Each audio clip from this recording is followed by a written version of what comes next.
She left the village with a nylon bag, a faded hope, and a heart that refused to die. She had no shoes good enough for travel, but she walked like someone heading toward destiny. Her name was Amarachi, only 19, yet life had beaten her like she owed it money. Her father died with debts, leaving her mother to raise 3 daughters with borrowed salt and broken promises. Amarachi was the firstborn, the one the village believed would marry rich and rescue the family from poverty. But instead of suitors, she attracted hunger.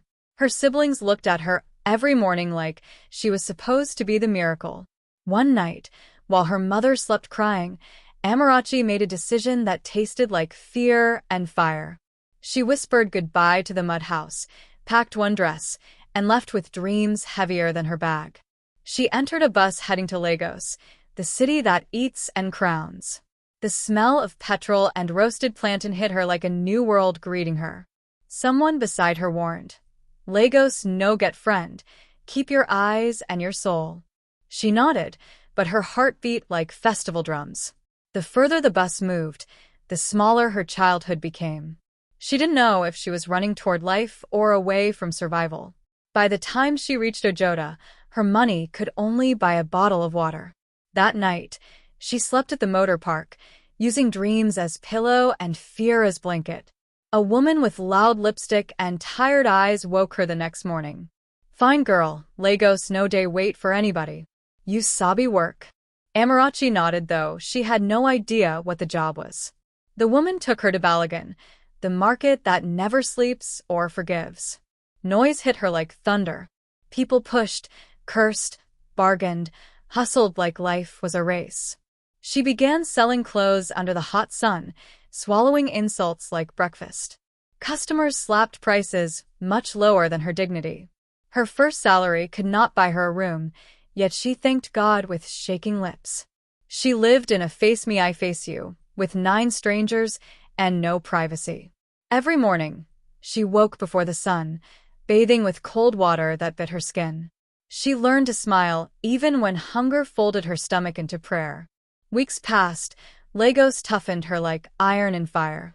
Men offered help with strings tied to her body and pride. Young girls she met disappeared into luxury cars and returned smelling of foreign perfume. Some called themselves girlfriends of millionaires. Amarachi watched them with envy and fear. She wanted success, but not slavery. One night, it rained like heaven was confessing sins. She stood under a shop shade, shivering, when a car stopped slowly before her. The tinted glass lowered, revealing a calm face with eyes like secrets. "Why is a flower like you standing in the storm?" the man asked. She didn't answer. Lagos taught her silence saves lives. But he smiled, handed her an umbrella, and drove away without asking for anything. Kindness confused her. Lagos rarely gave without taking. Days turned to months, her sales increased, her name spread in the market. Madame Teo, the shop owner, began to trust her with money. But success is a jealous friend. The other girls whispered, planned, sharpened words like knives. One evening, market closed and Amarachi counted the day's earnings. A bag of money went missing under her watch. They screamed thief. Crowd gathered like dry leaves to a flame. Hands grabbed her. Voices cursed her mother's womb. Stones lifted. Amarachi cried, "I am not a thief," but Lagos doesn't wait for innocence. Someone shouted, "Burn her," and the crowd echoed blood. Just when death stretched out her hand, a voice broke through. "Leave that girl alone." It was the man from the rain, now in a white shirt, confidence like royalty. He paid the missing money without blinking, then took her away from the fire. His name was Chike, though people whispered, "Young billionaire." He offered her a job as his personal assistant, but she trembled. Wealth was sometimes a trap. He said softly, "If you work with me, work with your mind, not your body." For the first time in Lagos, someone wanted her brain, not her skin. She accepted, and life rotated. She entered elevators she once feared and offices with cold air like winter. She learned computers, management, business strategies. She became valuable, sharp like Lagos mornings, fast like Lagos traffic. Chaik opened doors of opportunity, but she walked through them by herself. Soon, she managed branches, handled contracts, spoke to CEOs like equals.